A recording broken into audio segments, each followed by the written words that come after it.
Did you know that smallpox, chickenpox, all herpes are actually cured by tobacco? Well, what are you told? You can only use drugs. Did you know that they used in the 1600s, Laban, tobacco plants to cure people of neurological infections of tetanus? Hold up, hold up, hold up. You know they only tell you there's a vaccine for tetanus. Oh yeah, the drug companies make the tetanus shots. Oh, and the yellow fever shots. Oh, and the malaria vaccines. You need to travel. Oh, okay. Now you start to understand what their problem is with tobacco and why it was in 1994 they bribed the FDA or blackmailed them, Big Pharma, blackmailed or bribed with enough money the heads of the FDA to create a warning label on all tobacco plant-made products that still stands today, a big fat lie that this product contains nicotine, a highly addictive substance. That lie was created in 1994 because of a bribe from Big Pharma or blackmail to the FDA to get them to publish that lie in favor of what? Drugs. This is called the Food and Drug Administration. Food, of which the tobacco plant, everybody, is actually a member of the nightshade vegetable family. Did you know that? Why are they banning a vegetable?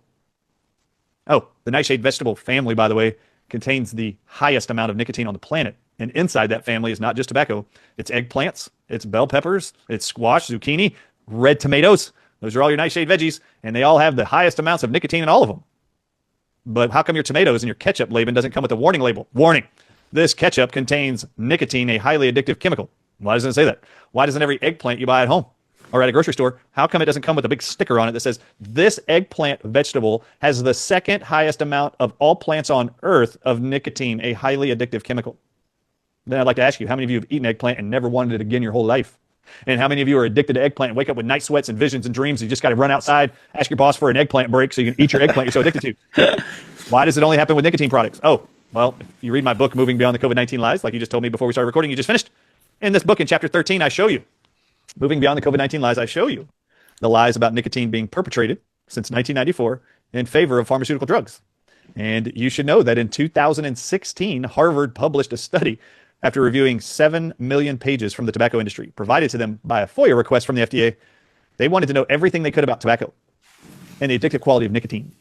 What did R&D, research and development departments of all tobacco giants know about their product they've been selling commercially for decades?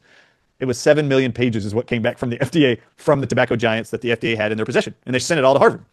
Now, before any of you out there say you know more about tobacco than Harvard does, have you read those 7 million pages? So before you get mad at Laban for this interview and tell him to bring on this guy who's making up stuff, I'm only quoting Harvard. If you think you know more than Harvard, that means you had to have read 7 million plus 1 pages of tobacco giant research and development papers. And I bet you haven't. So please don't say you know more than Harvard unless you can show Laban you've read those 7 million pages and more.